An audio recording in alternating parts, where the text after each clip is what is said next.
ছোট ছোট পোনা, এই পোনাগুলা এই জালে চলে আসে, এই জন্য এই জালটাকে সরকার নিষিদ্ধ করেছে। পোনাগুলা দেখান তো একটু দেখে, আমাদের হাতে নেন দেখতে, বলের পোনাগুলা 2 হাতে নেন। হ্যাঁ, নিয়ে একটু কাছে আসেন, আমরা একটু দেখি। এই যে দেখেন বলের পোনা, এই যে ছোট ছোট বলের পোনা, কত সুন্দর বলের পোনা। এই যে ছোট যে টাকি মাছ, বেলে মাছ, এই মাছগুলো ছোট ছোট, এগুলো চলে আসছে। ছেড়ে দেন, পানিতে ছেড়ে দেন। আমরা যে কয়টা জাল ধরছি সবগুলো অবৈধ জাল। আমরা কোনো বৈধ জাল ধরছি? জি না। বলতে পারবেন যে কোনো বৈধ জাল ধরা হয়েছে? সব অবৈধ জাল। এই দেখেন আপনারা, এই অবৈধ জালগুলো যেন কেউ ব্যবহার করতে না পারে, সেই জন্য আপনার এলাকাবাসী, আপনাদের দায়িত্ব আছে, আপনারা সবাই মিলে এটার বিরুদ্ধে দাঁড়াবেন।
আমি এখানকার সিনিয়র উপজেলা মৎস্য অফিসার।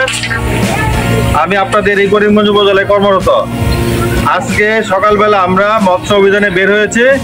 বের হওয়ার পরে এই যে আমরা দেখতে পাচ্ছেন যে আমরা অনেক অবৈধ জাল, এটাকে বলে আমরা রিং জাল, এই অবৈধ রিং জাল আমরা আটক করেছি। আমরা এই বেড় জাল এখন নিষিদ্ধ হাওড়ে ব্যবহার করা, সেই বেড় জাল আমরা আটক করেছি।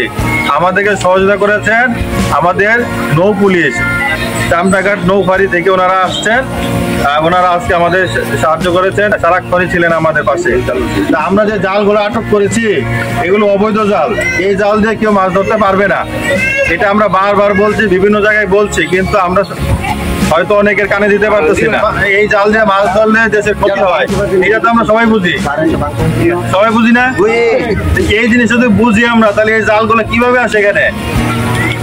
এত জাল, এই হাওড়ে এই রিং জাল বা চায়না জাল বা ম্যাজিক জাল, একই নাম, এই 3 নামে এই জালটা চলছে। এত জাল কোথেকে আসলো, কারা আনছে?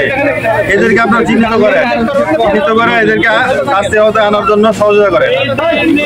আপনারা কেউ এই জাল দিয়ে মাছ ধরবেন না, রাজি আছেন সবাই?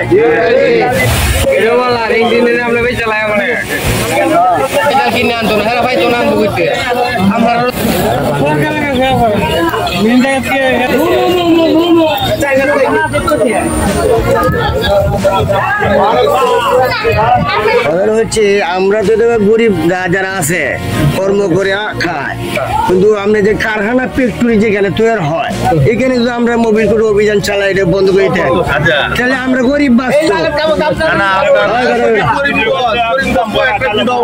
গরিব বাঁচতো। অভিযান আমরা ফ্যাক্টরির মধ্যে কারখানা দেওয়া হচ্ছে, সব জায়গায় হচ্ছে।